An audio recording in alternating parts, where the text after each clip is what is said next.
Agora 3 horas e 12 minutos, 3 e 12, e a gente vai falar agora sobre uma coisa que veio com a pandemia, né? Foi uma expressão que eu achei muito curiosa, que chama Era do Clique Aqui.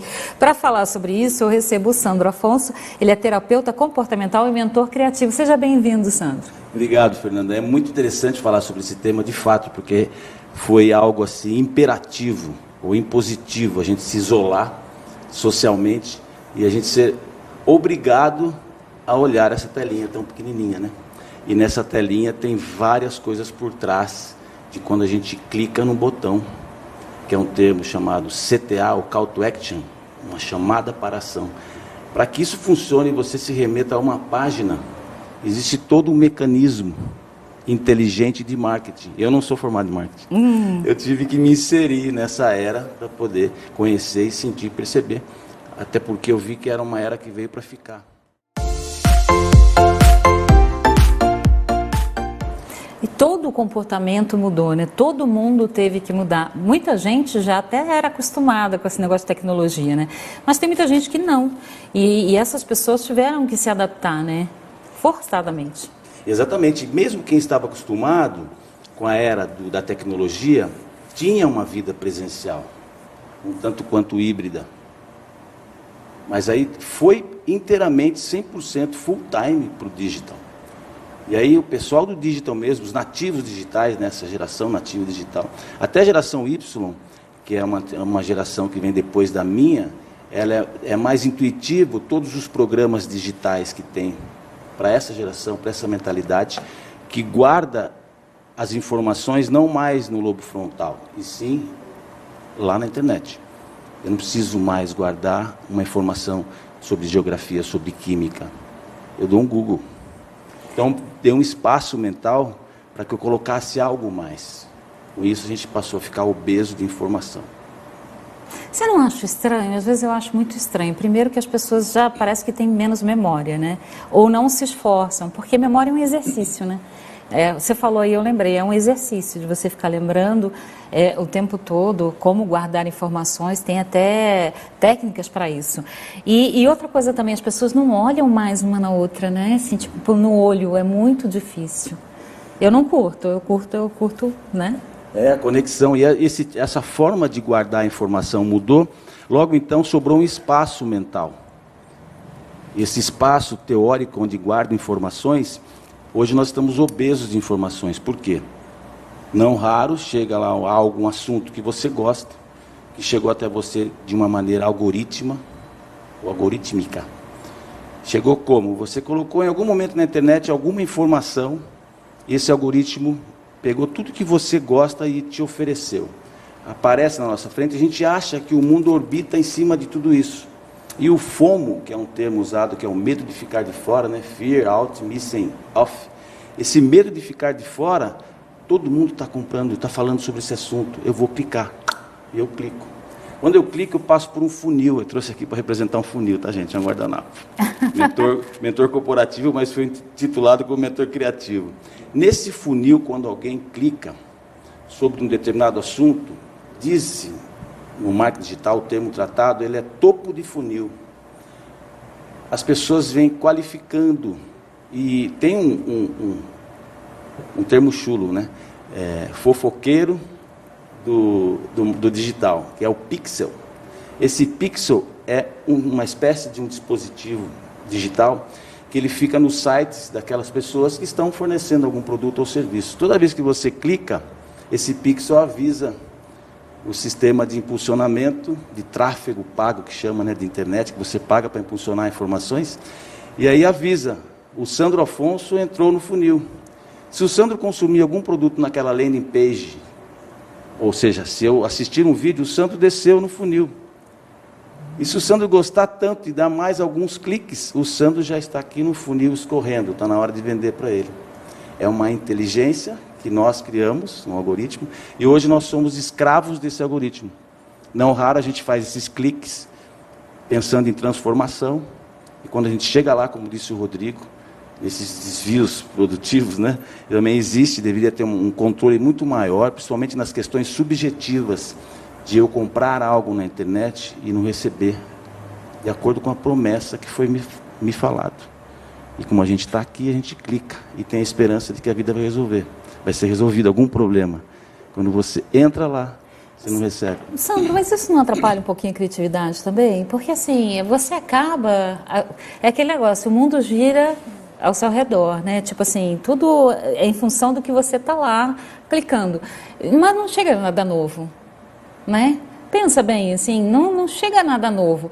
Tudo me é sugerido dentro do que eu gosto, assim, mas tem muita coisa que eu não conheço, né? Que talvez eu gostasse mais. Eu acho que isso atrapalha um pouquinho a criatividade. Atrapalha, Fernanda, e ao mesmo tempo, como se faz uma venda para alguém que está no digital, quando a gente digita alguma coisa, enfim.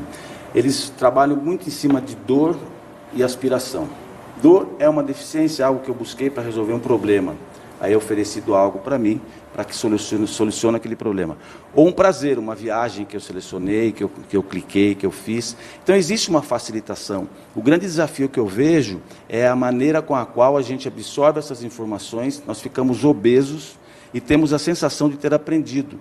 Mas a informação, para virar conhecimento, ela deve passar pela prática. Como a gente está obeso, recebendo muito, a gente pratica pouco, porque entrega menos, não fecha a conta. Então a gente fica escravo de uma informação sem um saber útil dessa informação. E outra, eu acho que prejudica também o raciocínio. Porque assim, você recebe tudo muito mastigado, né? A minha memória funciona assim, tá? Vou dar um exemplo pessoal. Se eu não pensar no que eu estou lendo ou no que eu estou escrevendo, sabe aquela coisa de fazer resumo na escola? Sabe? Então, a minha mente funciona assim, eu guardo quando eu, por exemplo, tenho que te explicar alguma coisa. E quando eu recebo informações assim, né, eu não penso, eu meio que registro, mas logo em seguida eu já esqueci, né? Exato, até porque, né, Fernanda, não tem um saber útil. A milenização dos neurônios consiste quando algo eu privilegio, minha mente naturalmente privilegia algo que faz muito sentido, que eu preciso muito daquilo. E aí, né, tanto é que você pegar um salmão e cortar, aquelas partinhas brancas é mielinização. E assim se faz também com os neurônios que nascem todos os dias no nosso cérebro e eles morrem na mesma proporção se não forem usados. A neurogênese, né? Então, quando eu penso em algo, como você disse no programa anterior, que eu achei muito interessante a sua colocação, sobre o carro, que você teve que buscar uma solução para você pegar o voo no aeroporto e tudo mais, tal. Você alugou um carro, né? Porque o senhor deu um problema, não foi isso? Foi. Naquele momento, foi buscado um saber útil de resolver uma solução que a gente acredita que ele não está lá. Mas ele esteve, em algum dia você resolveu uma questão parecida. Então, só que como tem essa obesidade, você tem razão, a gente usa pouco essa capacidade de armazenar. Isso. Né? E dá a impressão que eu não estou armazenando. É verdade. Agora, também acho que as pessoas ficam mais imediatistas. É verdade, isso faz é uma sentido, sensação, né? que eu tenho. Até porque tem um senso de urgência na vida contemporânea, fazer mais, melhor e com menos, né? Esse mais, melhor e com menos tempo dá uma sensação de eu não ter tempo para nada. Eu privilegio outras questões rápidas e senso de urgência. Clique agora. Tem um gatilho mental, Fernanda, que usam no marketing digital, que é o gatilho da escassez. Tipo assim, clique agora, poucas vagas. Eu corro para comprar uma coisa que eu não preciso, e muitas vezes não tenho dinheiro para pagar, eu parcelo, para impressionar, às vezes, alguém que eu não gosto. Porque a gente fica nesse senso de urgência e nesse gatilho mental da escassez. Está acabando, corre. Promoção, corre. Aí eu corro. Mas será que de fato eu fiz uma peneira? Diz que isso é importante para mim, ou urgente? Às vezes é importante, mas não é urgente. Esse senso de urgência, né, é um desafio. Não, e outras vezes quando a gente está sem fazer nada, é o tal do ócio, né, o ócio criativo. Às vezes quando a gente está sem fazer nada, a gente começa a ficar impaciente, né, nervoso, tipo assim, cara, eu estou perdendo alguma coisa, eu devia estar fazendo alguma coisa, ou eu esqueci, sabe aquela sensação assim, cara, eu acho que eu estou esquecendo alguma coisa, sabe? E na verdade não, é que a gente desacostumou, né? Até porque o celular está tão fácil na mão que se eu tiver que ficar esperando no consultório médico, a primeira coisa que eu vou fazer é pegar o celular, né? Antigamente a gente folheava uma revista, ficava assistindo televisão. Não, a gente não tem um momento de paz mais. Mudou o tamanho, né? O mundo mudou. Minha filha tem 7 anos e meio, a Maria. Então a Maria estava no iPad esses dias, há uns 3 meses. E ela olhando e chegando as notificações. Papai, por que chega tantas coisas para venderem para mim? Falei, são notificações, filha. Isso é algoritmo. Em algum momento você disse para o algoritmo que você gostava disso. Pô, papai, eles podiam parar de vender, né? Ou seja, todo momento está ocupando a mente, porque a gente entra nessa tela. Quando acaba ou vai acabar a bateria do iPad, ela põe para carregar. Quando esse mundo desliga, a bateria acaba, o mundo dessa geração, que é uma geração que é nativa digital, está aqui o mundo deles. Quando acaba a bateria, é como se o mundo acabasse. E a gente constantemente, minha esposa e eu, que é psicóloga também, enfim, a gente tenta mostrar para a Maria esse mundo. E não acaba a bateria, só escurece porque chegou a noite. Então tem hora para trabalhar, para mexer no iPad, tem formas de trabalhar, mas imagina, se deixar à vontade. Por isso que tem essa falta que as crianças sentem quando elas perdem, né, a bateria. Em 2021 eu fui tirar férias na praia. E uma das coisas que a gente alugou uma casa e tudo, eu estava esquematizando para alugar a casa. A primeira coisa que eu perguntei assim, vocês precisam de alguma coisa? Vou alugar. Ela falou assim, tem Wi-Fi? Tem que ter internet, porque se não tem internet não sai nem de casa. Isso assim, tipo, 13 anos de idade. Como é que pode? Incrível. Incrível, e se nós não nos adaptarmos, nós também ficaremos para trás, ou a gente não vai nessa vibe que veio para ficar essa geração, né? Então a gente não inventou o celular, mas a gente está na tendência dele, né? E a gente usa. Você falou do funil, de todo esse processo e tudo. Tem como eu interromper isso, dar um basta, mudar de assunto, virar chavinha? Tem. Existem duas maneiras da gente interromper. Uma é você ir no Google mesmo lá, tem um atalho, um movimento que você faz, que você pede para que não rastreie mais suas informações. Aí quando você estiver nas ferramentas de Google, Facebook, que são os mesmos, YouTube e Google, é o mesmo dono, você não tem mais rastreamento de informações. E existe também no Facebook e Instagram a inteligência emocional de você selecionar de fato aquilo que você não quer. Mas chega uma propaganda, por exemplo, que você não quer mais receber, tem os 3 pontinhos do lado direito no Instagram, você clica ali e você diz que não quer mais aquele tipo de informação. Então eles ainda dão a opção de você não receber mais aquele tipo de informação. Mesmo assim, você e eu seremos revisitados sempre por assuntos dos quais nós falamos na Siri, a gente fala, ela grava, depois ela oferece para nós, e então a gente está um pouco preso nisso, temos que tentar dar um jeito de ludibriar tudo isso para ter mais qualidade de escolha, né? Do que eu vou ver e assistir no celular, enfim. Mas é um mundo diferente, curioso, eu vejo com curiosidade, eu vejo com muita curiosidade. A minha geração, eu tenho 52 anos, né? Então quando eu olho assim para essa geração nova, eu fui intitulado como mentor criativo, que eu entro nas empresas para fazer inovações. Mas não existe título mentor criativo, existe um mentor corporativo, né? E me titularam porque eu gosto dos processos de inovações, porque eu acredito que a vida é uma eterna inovação, né? E a gente faz produtos e soluções criadas para essas gerações que estão vindo, não para nós. Porque nas nossas gerações, alguém fez soluções para nós. Então, essa forma disruptiva de pensamento é uma forma de entrar nesse mundo novo, entendendo e compreendendo. Sandro, na prática, no dia a dia das pessoas que estão assistindo a gente aqui, para se falar direto para elas, o que elas podem fazer para se tornarem mais criativas, para conseguirem se libertar um pouquinho, ou não, para cair dentro mesmo, né? É uma boa pergunta, porque a criatividade, ela não é a razão do nosso cérebro, 1 mais 1 igual a 2, né?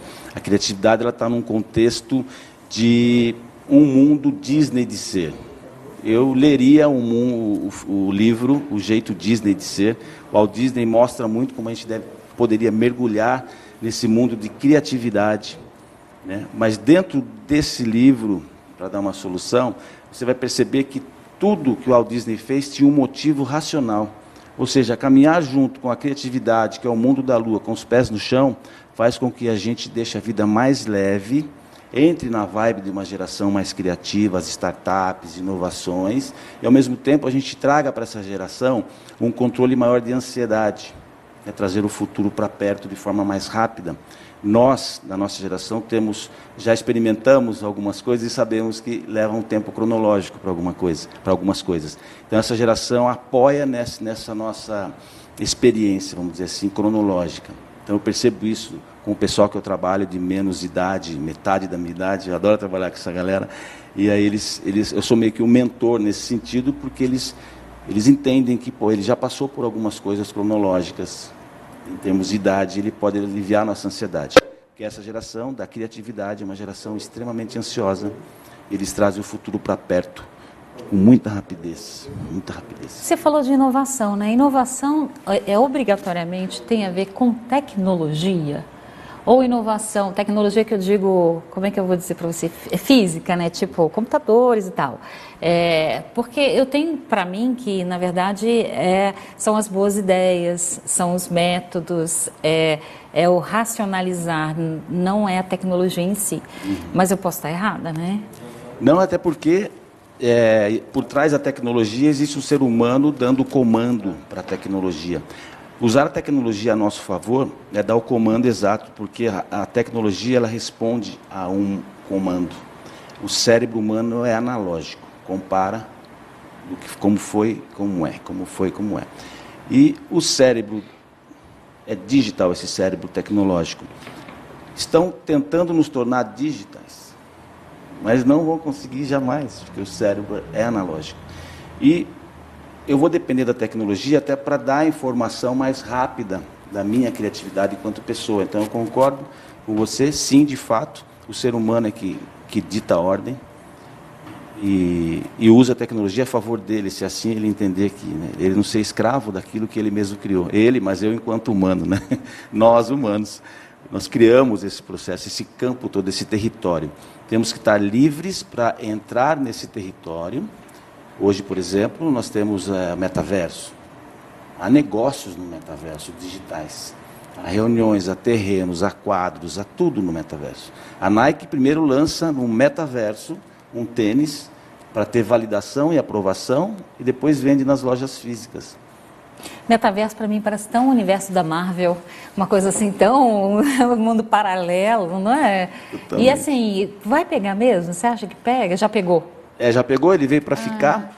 Agora o desafio nosso é como interagir nesse mundo do metaverso. A minha filha Maria vai usar isso com muito mais naturalidade, que tem 7 anos, e eu com muito menos, obviamente, mas o esforço que eu faço é um esforço curioso para entrar nesse mundo e poder conhecer o que tem ali de curiosidade, porque se a gente entra como arredios ou na briga de um mundo que veio para ficar, a gente não vai ganhar essa guerra, a gente é um perdedor, já chega perdendo. Então entrar com olhos de curiosidade e, sabe, eu acho que é um mundo curioso, interessantíssimo. Sandro, obrigada pela sua participação aqui com a gente. Eu conversei com o Sandro Afonso, terapeuta comportamental e mentor criativo. Obrigada pela participação. Eu que agradeço, Fernanda. Até a próxima.